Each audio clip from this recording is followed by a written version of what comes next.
Saya ingatkan lagi buat teman-teman ya, kalau teman-teman telat bayar, misalkan kalian telat 1 minggu di aplikasi Bantu Saku, 2 minggu, biasanya ada WA atau pihak penagih, ya hari ini DC mau jemput dana ke rumah Anda melalui RT RW.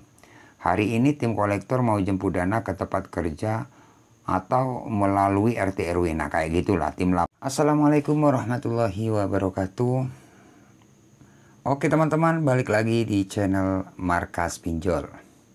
Seperti biasa teman-teman ya, di video kali ini saya ingin update lagi tentang gagal bayar di aplikasi Bantu Saku. Dimana di aplikasi Bantu Saku ini teman-teman, ada tagihan yang belum dibayar sampai hari ini. Nah seperti apa resikonya? Di video ini saya akan menjelaskan tentang resiko gagal bayar di aplikasi Bantu Saku. Karena di sini aplikasi Bantu Sakunya masih ada teman-teman. Masih belum saya hapus, sampai sekarang masih ada. Nah, di sini teman-teman, saya tidak mengajarkan teman-teman untuk tidak bayar atau gagal bayar, tidak. Di sini saya cuman berbagi pengalaman ya. Pengalaman tentang gagal bayar di pinjaman online yaitu Bantu Saku. Buat teman-teman yang penasaran, tonton video ini sampai selesai, jangan di skip agar teman-teman yang telat bayar itu tidak ketakutan ataupun panik seperti itu teman-teman ya. Untuk aplikasi Bantu Saku yang saya punya ini teman-teman, ini selalu saya update ya. Selalu saya update dari mulai telat dari 2 mingguan lah kurang lebih ya. Dari telat 2 minggu itu terus saya update terus, bahkan sampai sekarang selalu saya update. Kalau teman-teman penasaran bisa cek video-video saya, karena aplikasi ini selalu saya update terus. Ya perlunya saya menginformasikan buat teman-teman yang lain seperti itu. Oke, tanpa lama-lama langsung saja kita bahas teman-teman. Nah di sini teman-teman terlambat. Nah jadi untuk aplikasi Bantu Saku seperti ini ya, tampilan awal kalau misalkan telat bayar. Nah, jadi ini aplikasi Bantu Saku. Untuk pengalaman saya, aplikasi Bantu Saku ini pinjaman online yang sudah legal atau resmi OJK ya, teman-teman. Kurang lebihnya seperti itu. Nah, di sini keterlambatan 15.200 sekian-sekian. Tanggal 22 bulan 7 2024 ya. Jadi ini sudah lewat ya, teman-teman, sekitar 10 bulan. Ya kurang lebih 10 bulan ya, atau 10 bulan berjalan lah kurang lebih ya, bahkan hampir 11 bulan nih. Tanggal 22 bulan 7 2024. Nah untuk nominal pinjamannya, tapi ini sudah stop di 15.200 ya. Seingat saya untuk pinjaman awal kurang lebih 9 juta atau 8 jutaan lah ya kurang lebih, karena keterlambatan 3 bulan itu mencapai 15.200 sekian-sekian. Jadi ini sudah plus bunga teman-teman. Jadi buat teman-teman yang masih belum tahu, misalkan kalian telat bayar, sampai kapan bunganya stop bang? Biasanya kalau pinjaman online itu ada yang sampai 2 bulan baru stop, ada yang sampai 3 bulan baru stop. Jadi misalkan teman-teman telat bayar di pinjaman online, kalau masih telat 1 hari, 1 minggu, 2 minggu, 3 minggu, itu masih berjalan untuk bunganya. Ya, baru stopnya di 2 bulan atau 3 bulan seperti itu.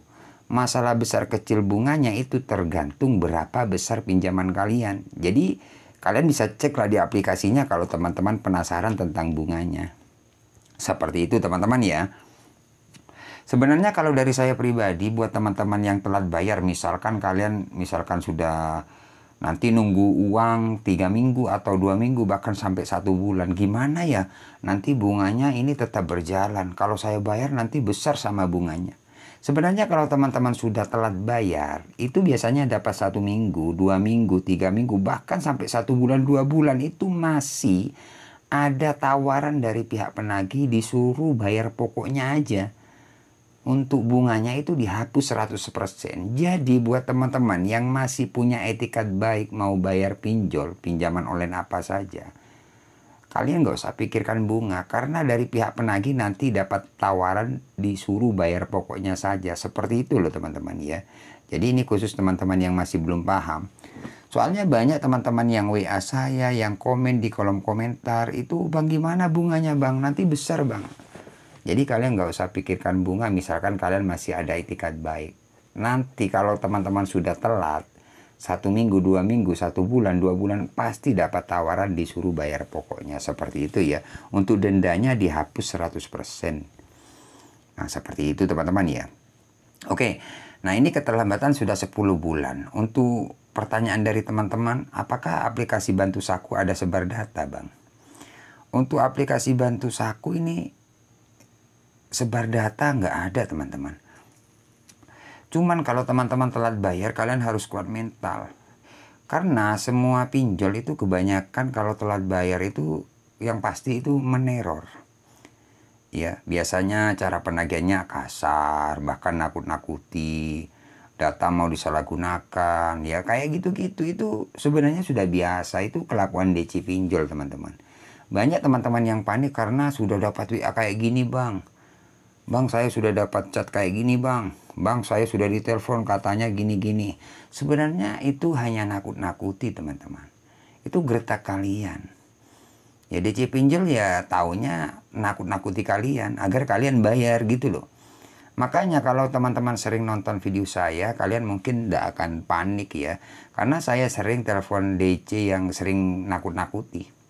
Yang sering bikin teror saya telepon. Kenapa? Karena saya tahu DC itu cuma nakut-nakuti. Semakin kalian takut, semakin kalian ditakut-takuti. Itu DC pinjol ya kayak gitu. Makanya saya sering telepon DC pinjol. Kalian cek video-video saya.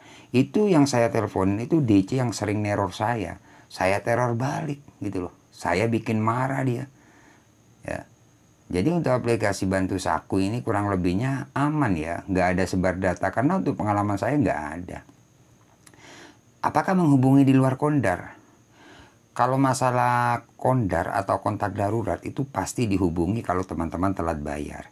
Tapi kalau di luar Kondar, ya memang ada potensi kalau kalian telat bayar, ada potensi. Tapi tidak semua orang yang gagal bayar itu dihubungi di luar kontak darurat kalian. Cuman ada beberapa ya, mungkin 2 orang atau 3 orang, bahkan nggak ada yang sama sekali kayak gitu. Jadi intinya kalau dihubungi di luar Kondar itu ada potensi, teman-teman. Tapi tidak harus teman-teman gagal bayar kemudian dihubungi, enggak gitu loh. Jadi ada potensi, itu aja sih. Ya, jadi buat teman-teman seperti itu ya untuk resikonya. Kemudian untuk DC lapangan, aplikasi Bantu Saku sejauh ini teman-teman, ini aman, nggak ada yang datang. Saya ingatkan lagi buat teman-teman ya, kalau teman-teman telat bayar, misalkan kalian telat 1 minggu di aplikasi Bantu Saku, 2 minggu, biasanya ada WA atau pihak penagih, ya hari ini DC mau jemput dana ke rumah Anda melalui RT RW. Hari ini tim kolektor mau jemput dana ke tempat kerja atau melalui RT RW. Nah kayak gitulah, tim lapangan mau jemput dana, itu sebenarnya sudah biasa, teman-teman. Jadi teman-teman jangan sampai terkecoh oleh DC yang kayak gitu ya. Kenapa saya bilang seperti itu? Karena banyak teman-teman yang dapat WA kayak gitu panik dan ketakutan loh. Sampai gak makan. Karena apa? Karena teror DC mau datang. Apa benar DC mau datang kalau sudah dapat WA kayak gitu, Bang? Jawabannya enggak. Itu nakut-nakuti kok. Makanya teman-teman harus kuat mental. Gagal bayar pinjol itu harus kuat mental. Mental kalian harus kuat karena kalian akan dibombardir dengan cara-cara seperti itu. Ya, jadi untuk aplikasi Bantu Saku sejauh ini aman, tidak ada yang namanya DC datang ke rumah ataupun ke tempat kerja. Cuman kalau teman-teman telat bayar biasanya dapat WA DC mau datang, itu nakut-nakuti. Seperti itu teman-teman ya. Oke teman-teman, terima kasih ya, semoga video ini bermanfaat. Jangan lupa like, komen, dan subscribe channel ini. Tunggu video-video selanjutnya dari channel Markas Pinjol. Saya akhiri untuk video kali ini. Assalamualaikum warahmatullahi wabarakatuh.